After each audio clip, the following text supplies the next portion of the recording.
Ladies and gentlemen, please stand for the national anthem.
The Conservative Party is under new leadership. From now on, we are going to be telling the British people the truth, even when it is difficult to hear. Fulfilling the role the British people gave us. Fighting for common sense and truth. Building a plan which actually delivers. We have to know what we are winning for and what we are going to do after we win. Building a proper plan. Fighting for ordinary people, for the institution of the family, for business, for common sense, for less tax, less state and less interference. We are facing an economic crisis. There is only one party that has the experience and a plan to get us out of the mess we're in. He doesn't have the balls. If he had a backbone, he would sack her. Be a leader, not a lawyer. No politician alone can build lasting prosperity. That comes from business, from innovation, from risk takers and job creators. It comes from you.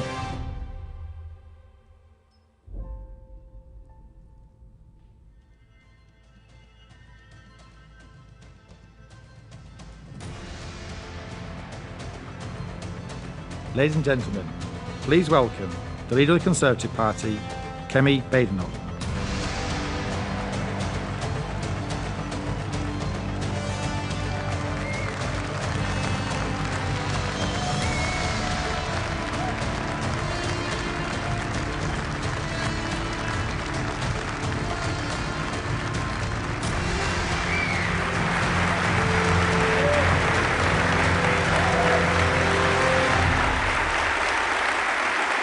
Thank you.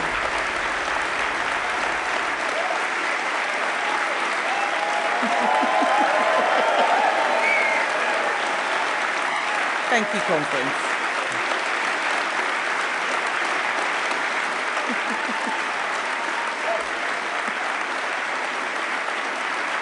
Thank you.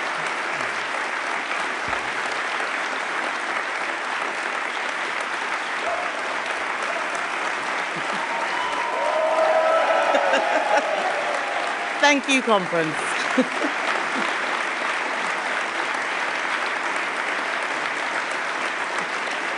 Thank you. Thank you, conference. Only the Conservative Party can deliver the stronger economy and stronger borders that will give people a more prosperous future. Every generation must face its test. In the 1940s, our test was to defeat fascism and ensure the victory of freedom. In the 1980s, it was to banish socialism and deliver prosperity. And in the 2020s, our test is to restore a strong economy, secure our borders, and rebuild Britain's strength so our children inherit a country that works.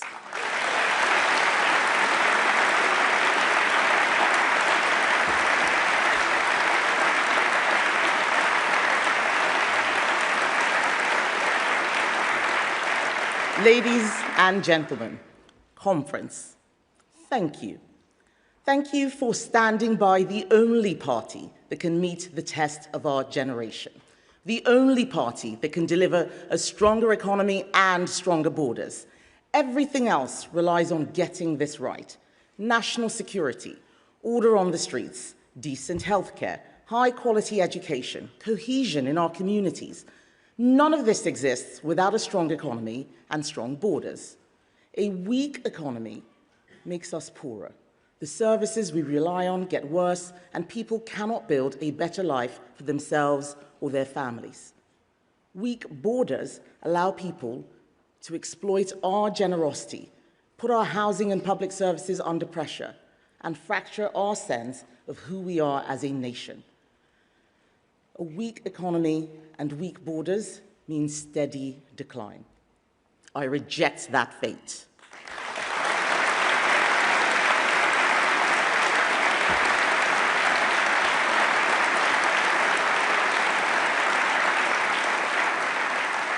Together, we Conservatives will save Britain from that fate. And we can do it together because we are a strong team. My fantastic shadow cabinet, Mel, Chris, Claire, Laura, Rob, Andrew, both of them, James, both of them, Mims, Jessie Stewart, all of you, thank you. Thank you so much.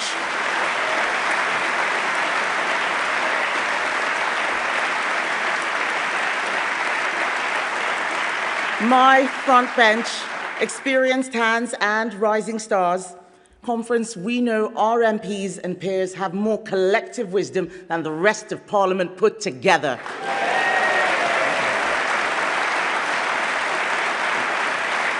And it's not just them. Let's not forget Darren and our MSs in Wales, Russells, and our MSPs in Scotland, our fantastic mayors. Labour beater, Ben Houchin, Reform slayer, Paul Bristow, councillors, activists, you are our party, thank you.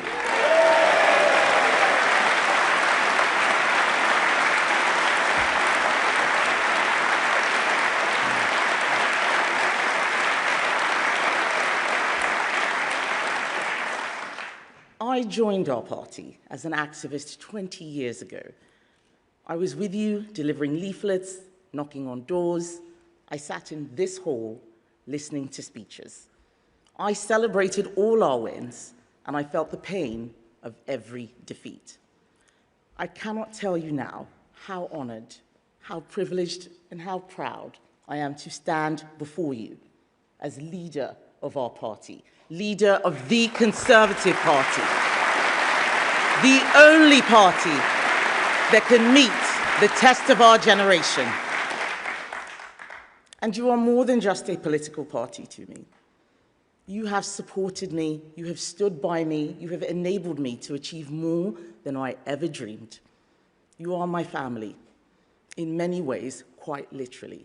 I married the deputy chairman of my association, and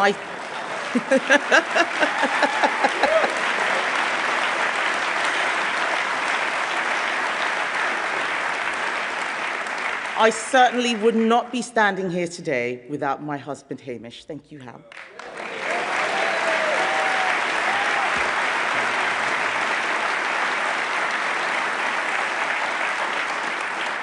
I love this party for what it has given me. But more than that, I love it because it has made life better for so many in our country and will do so again. Time and time again, guided by our values and our principles, we have steered this country through its darkest days. And today, we must be ready to do the same again. Because we are the only party that has the vision, the courage, and the competence to tear up a broken political model, deliver a new blueprint for our country, and together take Britain into an era of prosperity and security.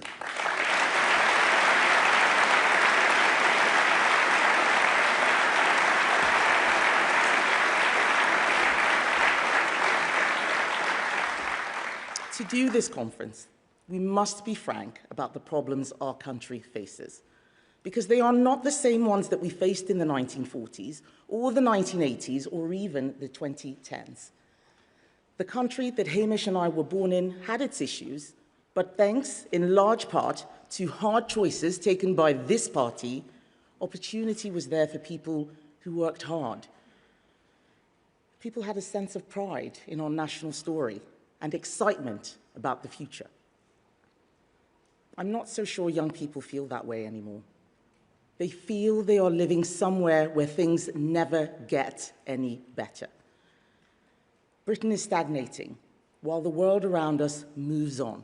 We are competing with restless and ambitious countries around the world.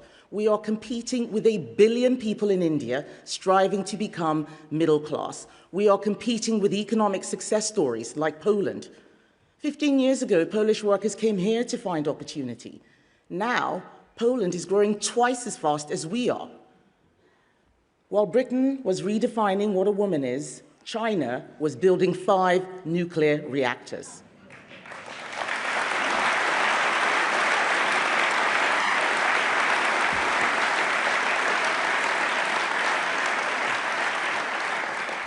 Conference people around the world are determined to lift their lives and their children's lives up to a standard that we have taken for granted.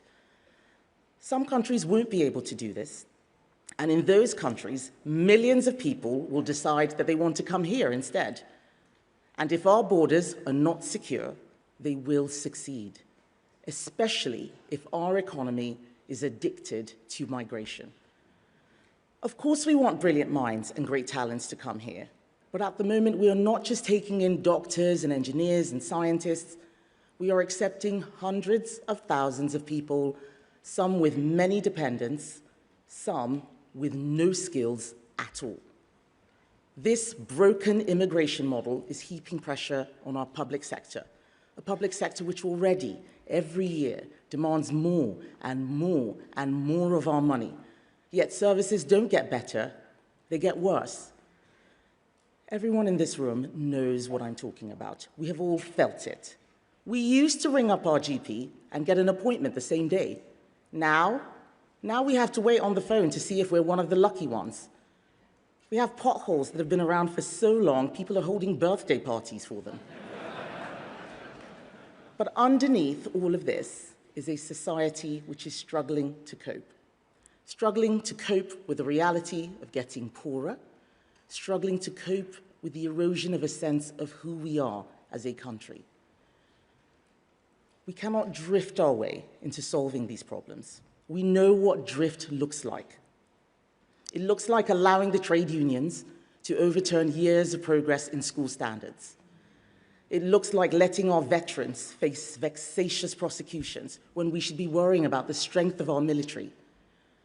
Drift looks like Labour's one-in, one-out returns deal with France that ends up letting 100 people in for every one who leaves. Being timid will get us nowhere. We need bold ideas. We need a positive vision for this country and a plan to deliver it. We need a new approach that delivers a stronger economy and stronger borders. We owe that to our children.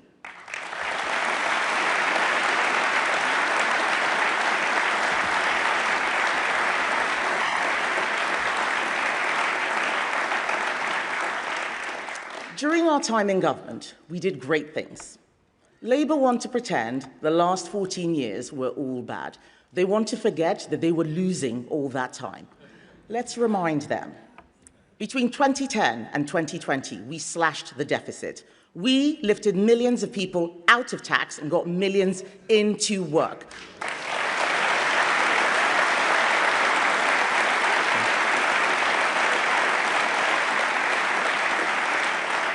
We sent English schools soaring up the international league tables. We led the coalition against Russia's invasion of Ukraine.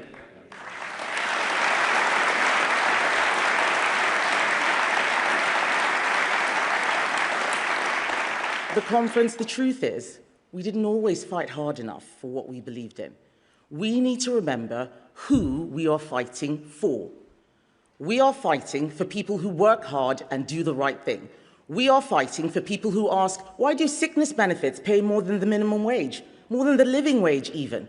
We are fighting for small business owners, people who take risks and get things done. We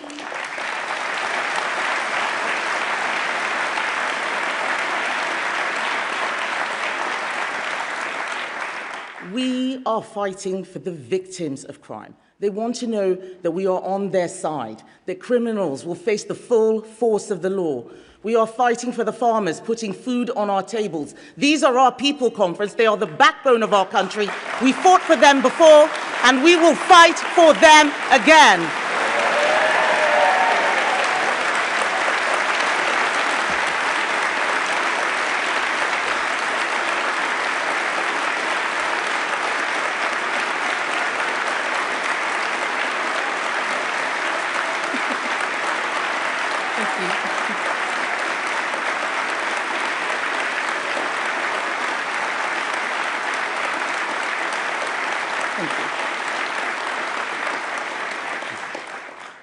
Conference, time and time again, we have been the only party that is bold enough to do what is needed, the only party that is competent enough to do it properly.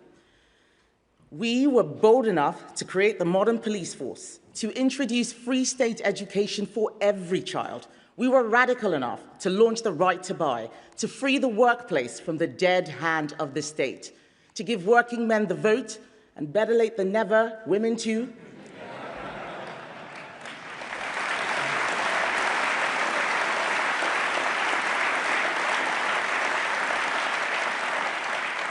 We were courageous enough to introduce same-sex marriage.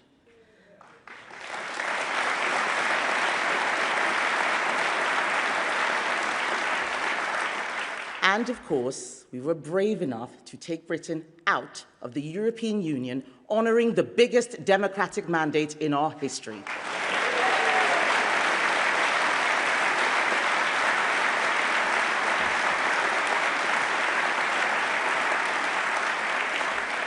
All Conservative achievements.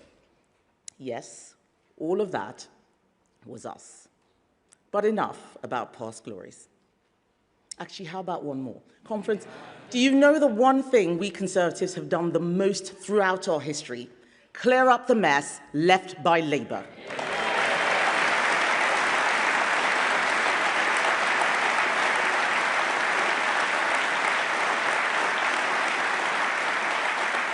And my goodness, they are making one hell of a mess.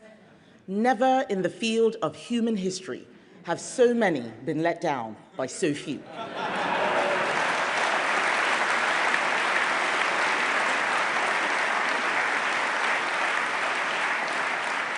All they have delivered is a doom loop of higher taxes, weaker borders, and month after month of chaos. They had a plan to win, but no plan for power, no vision for Britain. They know how to make promises, but not how to deliver them.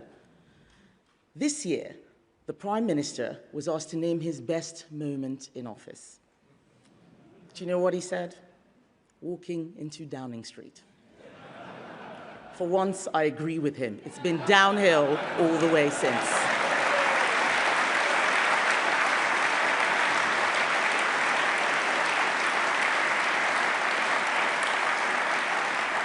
What have Labour given us?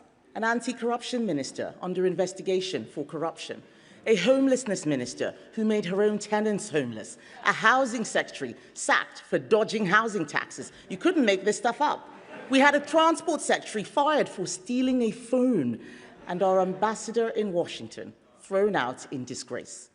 There is an old joke that a diplomat is someone sent abroad to lie for their country. Well, at least in Peter Mandelson, they had a man of experience.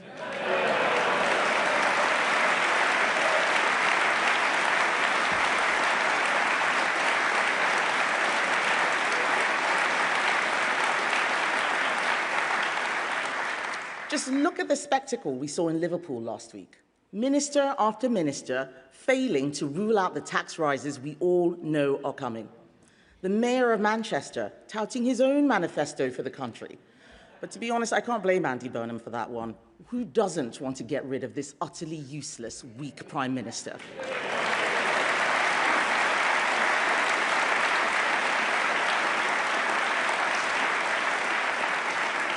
After 5 years as Labour leader, people still don't know what Keir Starmer stands for.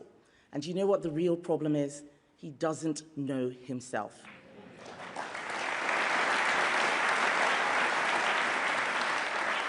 Today we learn that Labour deliberately collapsed the trial of 2 men accused of spying on MPs for China because the Prime Minister wants to suck up to Beijing. This is squalid. We have got the measure of them, conference. Just look at Shabana Mahmood, the new Home Secretary. She's trying to convince us that she's tough, right?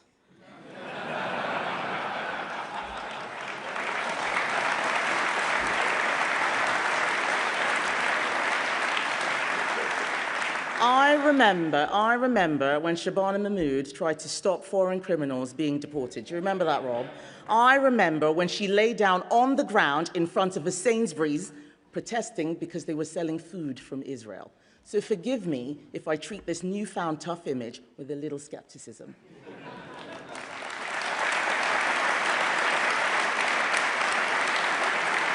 You remember. Labour represents everything that is wrong with politics. Rachel Reeves likes to congratulate herself for breaking the glass ceiling. What she's really broken is our economy. Attacking those who work hard, destroying business confidence, forcing wealth creators to leave the country, piling debt onto our children. We know that in her November budget of doom, she will give us all something to cry about. The highest business taxes since the 1970s, taxes on farmers, taxes on education, an unprecedented tax, punishing parents who work hard to invest in their children's future. Shameful.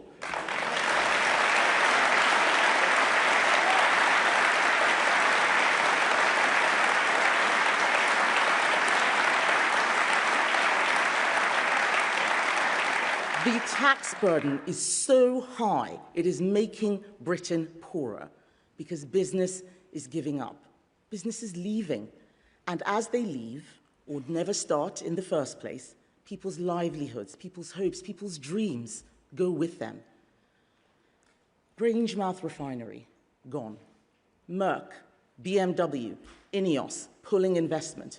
Schools for children with special needs are shutting their doors. Farmers feeling they've got no way out. The London Stock Exchange dropping out of the world's top 20 for listings. Our party knows that a job is the best route out of poverty.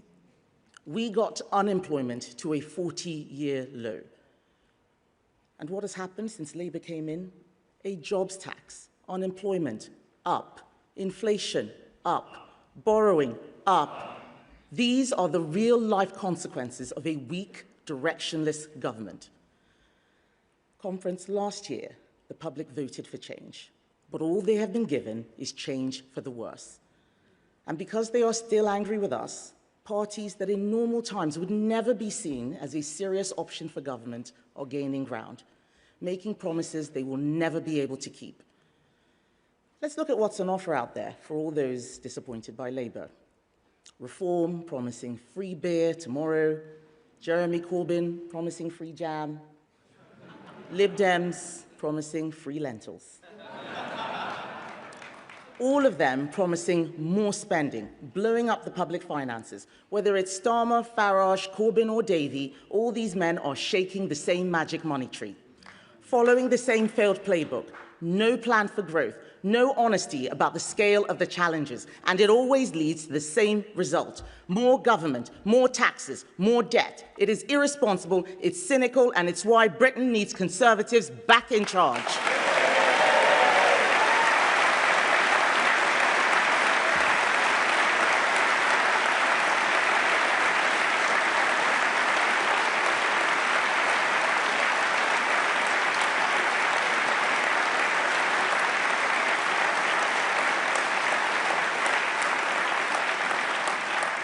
We can't beat them simply by attacking them. As George Bernard Shaw said, never wrestle with a pig. You both get dirty, and the pig likes it.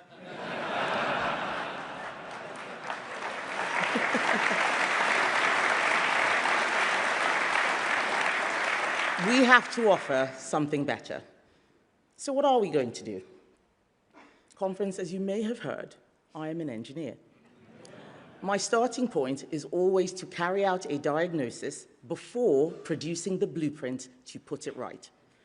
Since I became your leader, my shadow cabinet and I have analysed the problems facing the country.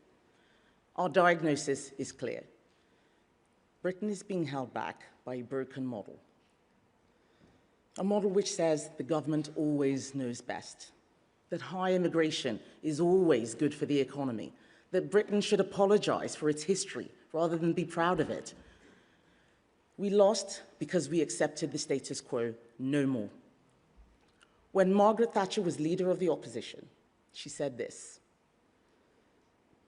if every Labour government is prepared to reverse every Tory measure, while Conservative governments accept nearly all socialist measures, the end result is only too plain.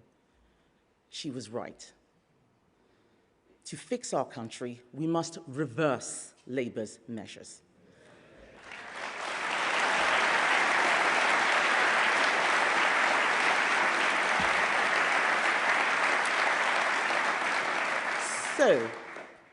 So, we will cancel their vindictive tax on education.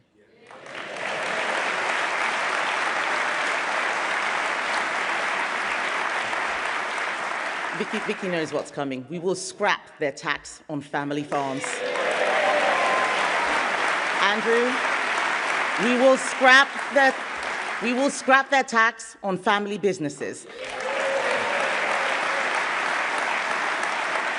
And we will reverse the terrible measures in Angela Rayner's unemployment bill, written by the unions for the unions, a bill that will wrap firms in red tape, cost business £5 billion, and make Angela Rayner probably one of the last people in Britain to ever be legally sacked.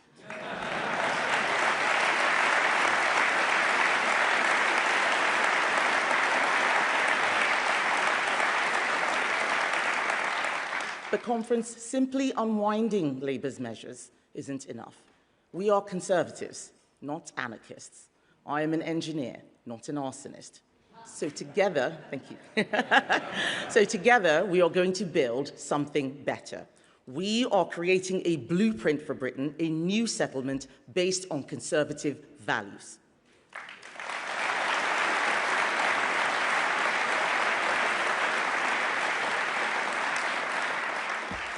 So what's in it? First, securing our borders.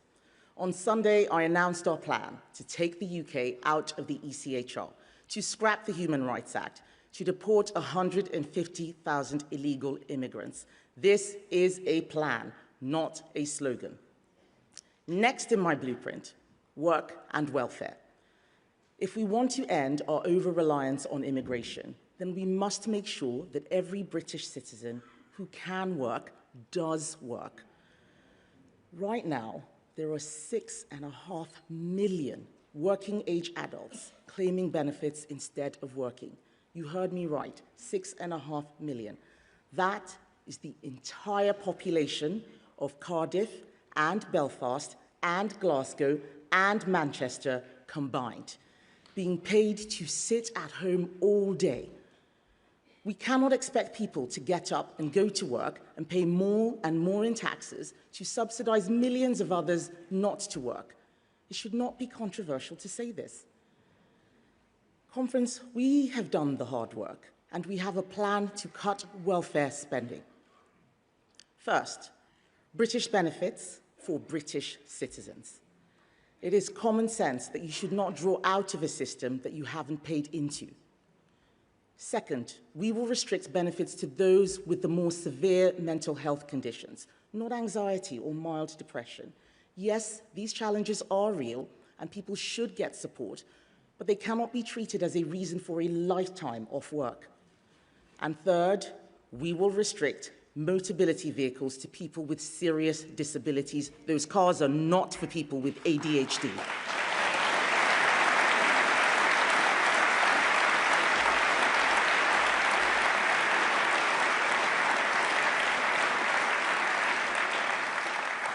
These are the first steps of a radical reform of our welfare system. We will return it to its founding principle, that support only goes to those that really need it. This should be common sense, but only the Conservatives understand this. Labour, Lib Dems, Greens, the Nationalists and Reform are all demanding more welfare spending. They don't care that it's not fair, but we do.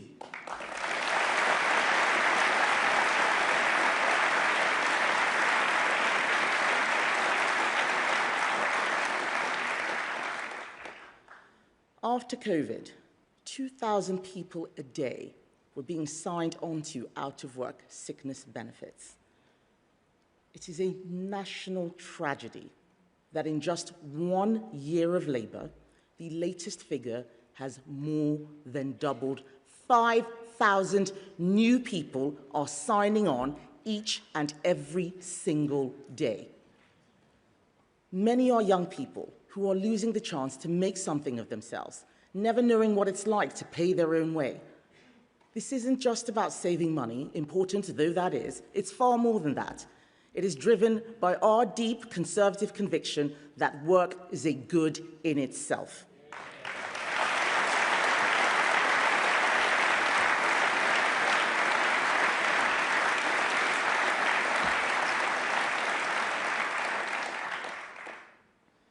And as people work, as they strive, as they provide for themselves and their families, they should not pay more and more of their money in taxes to a state that provides less and less. So fixing the state is next in our blueprint. Since Brexit and COVID, the size of the civil service has swollen by over a third. There are now more than 500,000 civil servants. And have you noticed? Is government working a third better for you? I don't think so. So we are going to reverse this. We are going to cut the civil service back to where it was in 2016.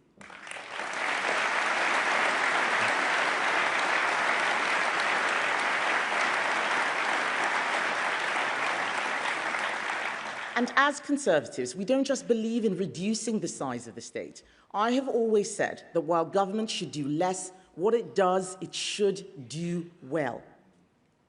Let me give you an example. Conservatives are proud of our police. Unlike Labour, we will always have their back. But security and prosperity cannot exist in a country where the law is mocked, where crime is ignored, and where criminals laugh at justice. Right now, tens of thousands of police hours are wasted every year on non-crime hate incidents and form filling. Officers chasing tweets instead of thieves. The shadow justice secretary is stopping more fare evaders than Transport for London. Thank you, Rob.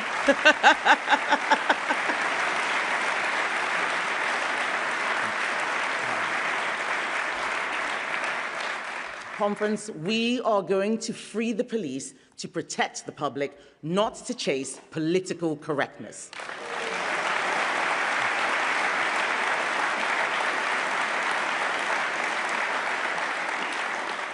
Right now, our police are spending 800,000 hours every single year waiting with mental health patients. 800,000 hours. That's the equivalent of 400 police officers doing nothing else all year except waiting around. No more. Every single officer we free from pointless paperwork, we will put back on our streets. We will send them after the shoplifters, making life a misery for high streets. And we will triple stop and search, because the more people we stop, the more people we search, the more knives we take off the streets.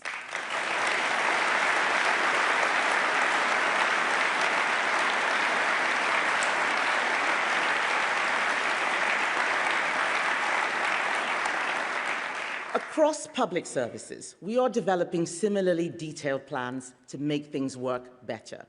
In the NHS, industrial action has kept waiting lists high for far too long. Enough is enough. We will ban doctors from going on strike.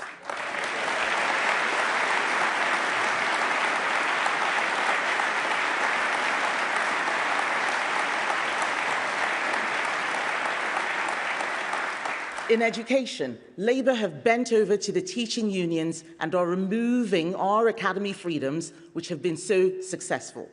We will reverse this act of educational vandalism, and we will make sure that brilliant schools and teachers have the freedom to do what they do best: teach.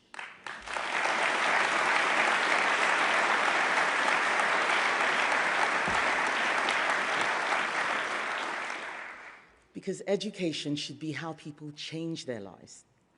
It should help you develop the skills you need to get on in life. It should ensure you get the job you want. So, if your name's Rachel, you can be an economist instead of working in customer complaints.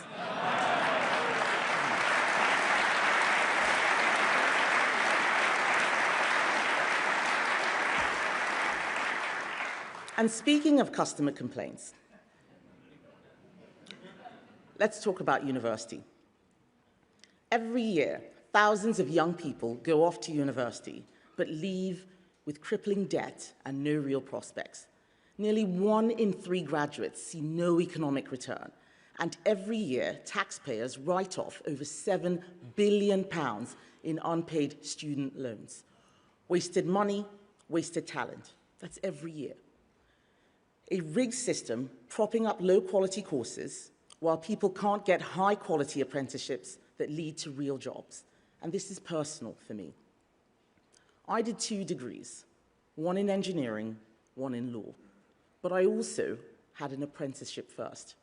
And while I can't remember how to do parallel integration, I can remember how to fix a broken computer, which I learned to do during my apprenticeship. I was working with adults, I was paying my own way, and it gave an 18-year-old me a self-confidence that my university degrees never did. And unlike my degrees, I wasn't left with any debt. So we will shut down rip-off courses and use the money to double the apprenticeship budget.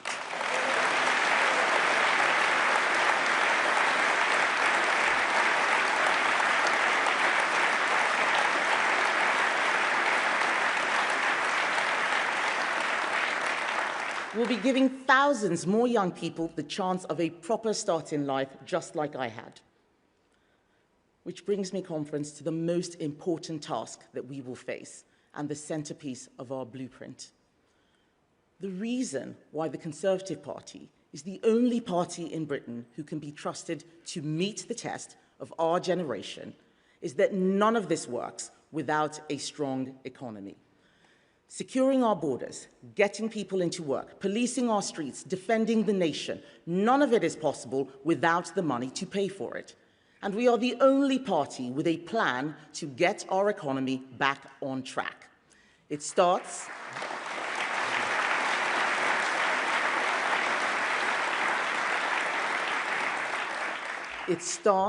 with fiscal responsibility. We have to get the deficit down. And we must also show how every tax cut or spending increase is paid for. So today, I am introducing a new golden economic rule. Every pound we save will be put to work. At least half will go towards cutting the deficit, because living within our means is our first priority.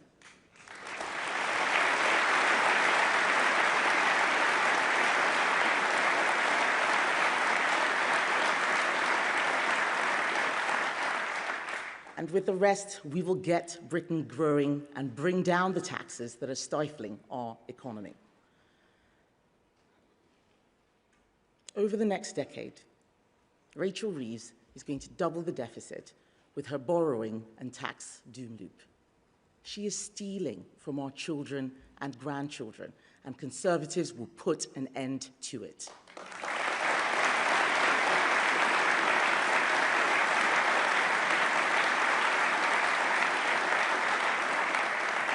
We will always explain upfront where we will make these savings. We're not going to do what Labour did, promise not to cut public spending, only to snatch away pensioners' winter fuel payments. We are doing things differently. Thanks to the hard work of the Shadow Cabinet, we have already identified £47 billion in savings. Pretty has earmarked £7 billion from the overseas aid budget. Alex has identified £8 billion from cutting the civil service. And Helen has found £23 billion from welfare.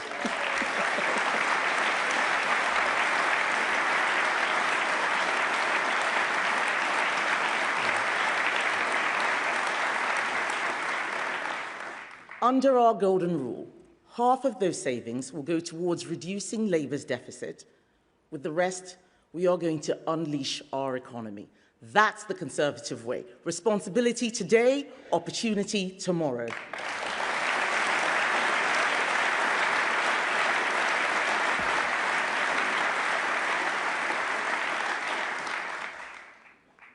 Like so many young people, all of my first jobs were on the high street. Yes, in McDonald's, have I ever mentioned that? But it wasn't just me. All of my friends were doing similar jobs. Cafes, local pubs, family-run shops, the places that make our high streets what they are. The shops and businesses essential to communities in every town and village. And so on Monday, you heard Mel make our commitment to abolish their business rates.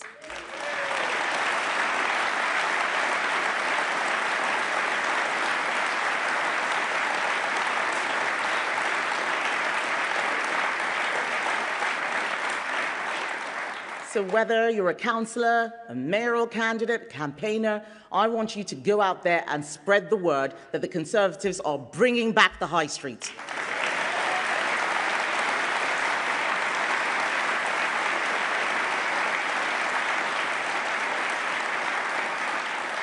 Conference, energy is growth. It always has been, and it always will be. Countries with cheap energy grow faster. Countries with expensive energy decline. Right now, we pay 4 times what industry in the US does for electricity. The result? We are deindustrializing. It's not just manufacturing that is disappearing, not just steel, not just chemicals, not just ceramics, not just oil and gas. We are losing our farming industry. We are losing our fishing industry. These are the foundations of a strong economy, and they are going all because we chose a slogan of net zero over a serious strategy for a stronger economy and a better environment. So I am saying enough. I am reversing this.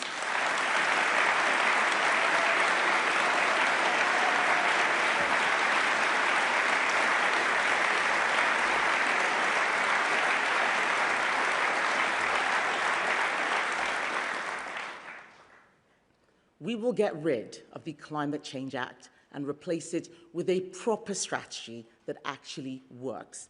A strategy which protects the natural environment and the landscapes we love.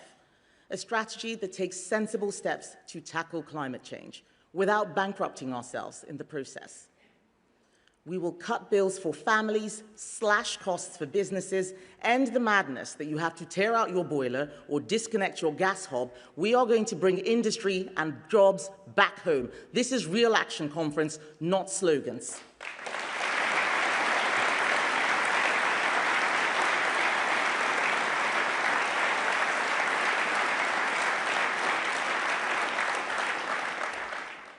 Conference, I'm not a climate change skeptic, but I am a net zero skeptic. Britain has already done more than any major country to cut emissions. But we cannot have a law which will make this country poorer while creating jobs abroad and increasing our reliance on hostile states. So we will axe the carbon tax on electricity. We will scrap Labour's wind and solar levy, and instead we will give you our cheap power plan.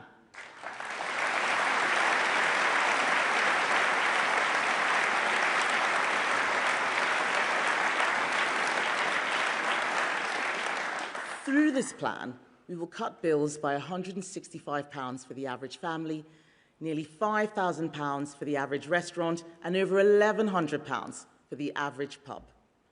These are savings that can be passed on to consumers. So, Conference, I won't promise you free beer, but I do want you all to have cheaper beer.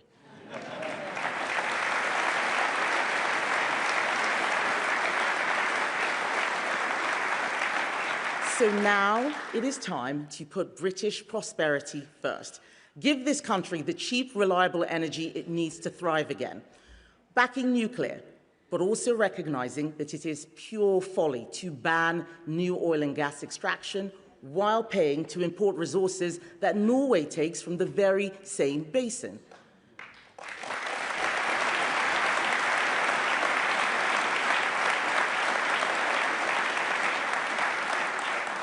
So when it comes to the North Sea, we have a very simple policy: drill our oil and gas now.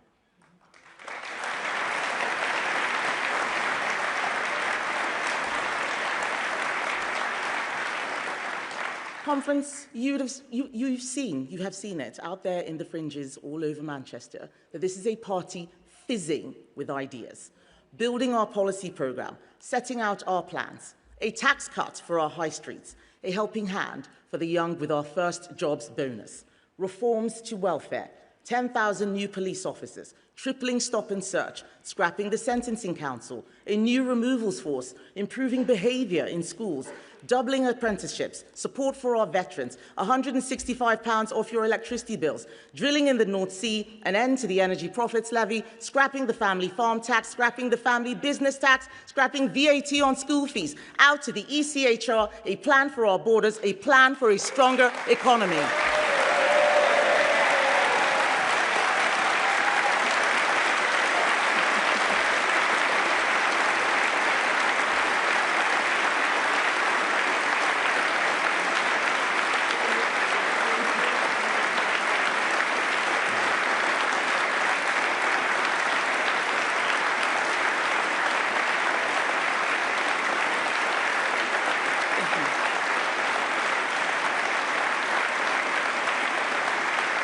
Thank you.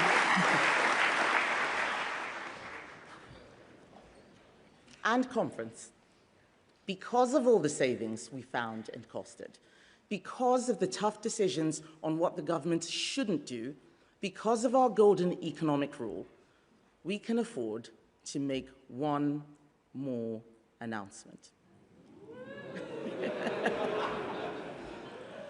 As the Conservative Party, we know who our people are. They are people who work hard. They are the people who save hard. They are the people who understand the importance of putting down roots.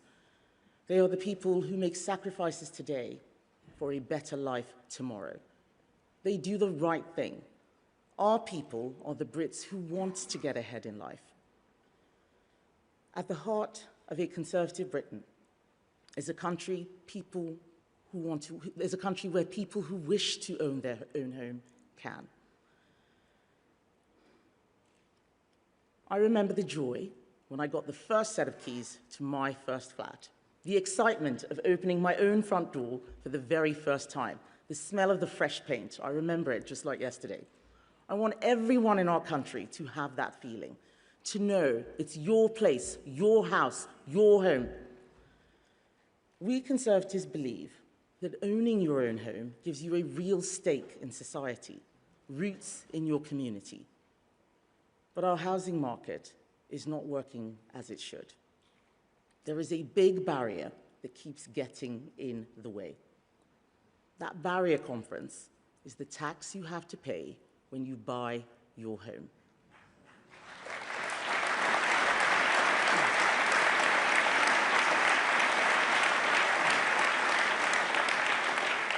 I haven't even said what it is yet, but you all know.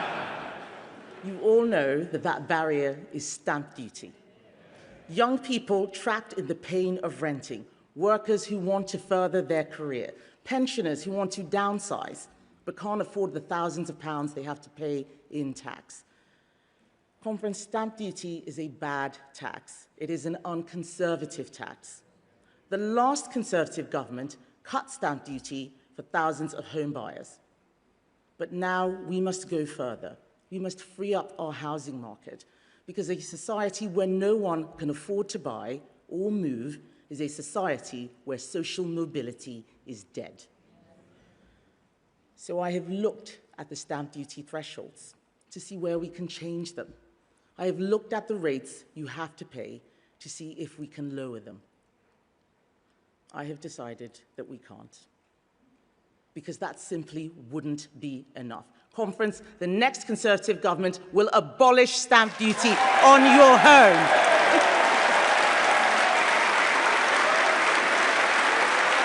It'll be gone.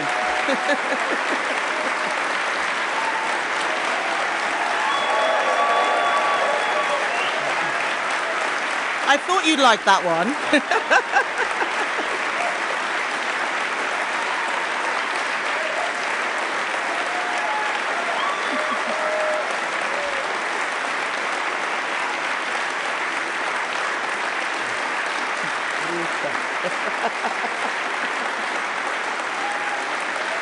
Thank you.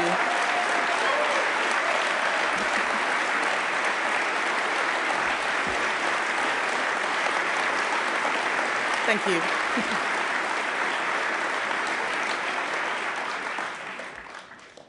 That is how we will help achieve the dream of home ownership for millions. Home ownership should be a dream that's open to everyone. Abolishing stamp duty on your home is a key to unlock a fairer and more aspirational society. We cannot unpick every tax. The debt, the deficit, and the damage this Labour government is creating means we cannot do everything all at once. Scrapping stamp duty will benefit people of all ages because conservatism must speak to all generations. The young professional buying their first flat, the couple looking for somewhere to bring up their first baby, the growing family hunting for their forever home, the pensioner who wants somewhere a little smaller or maybe to move nearer the grandchildren. No longer will they be punished with a tax that is a barrier to doing the right thing for them, for their family, and for society.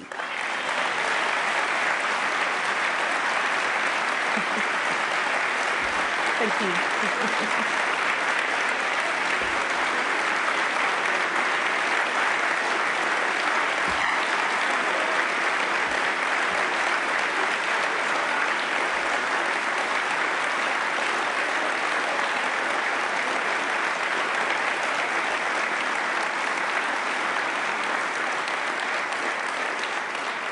And this change will bring wider benefits to our economy too. Because every time a home is sold, it triggers a chain reaction of activity. Movers, builders, decorators, flat pack furniture and DIY, trips to Next, John Lewis and IKEA. And I can afford to do this while still leaving space within my golden economic rule. Because that's the fiscally prudent way to do things. That's what conservatives do.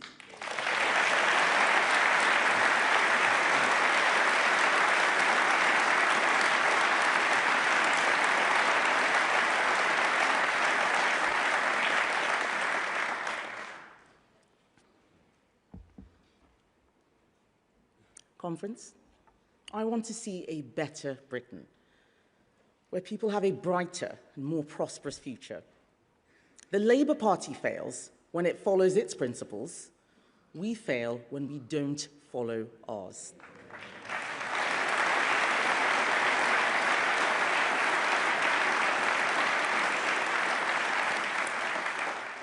We are going to follow the same timeless conservative principles which have led us to success in the past. Personal responsibility, free enterprise, family, freedom of speech. People want to know what I stand for? I stand for a government that takes less of your money and doesn't interfere in your life, where the state does less but does it better, where those who create wealth are welcomed with open arms, not driven from our shores, where reward matches effort, where Britain stands tall in the world. I stand for an economy where profit is not a dirty word, where enterprise is supported, not crushed.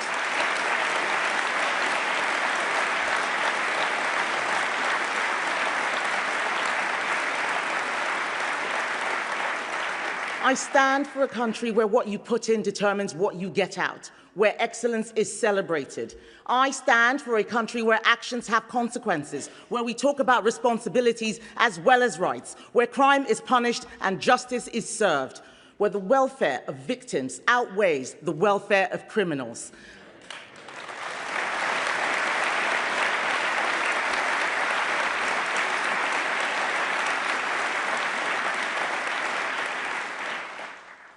I stand for a society where free speech trumps hurt feelings, where everyone knows what a woman is, where people are judged by the content of their character, not the color of their skin, where the vulnerable are supported, but where freeloaders are told where to get off.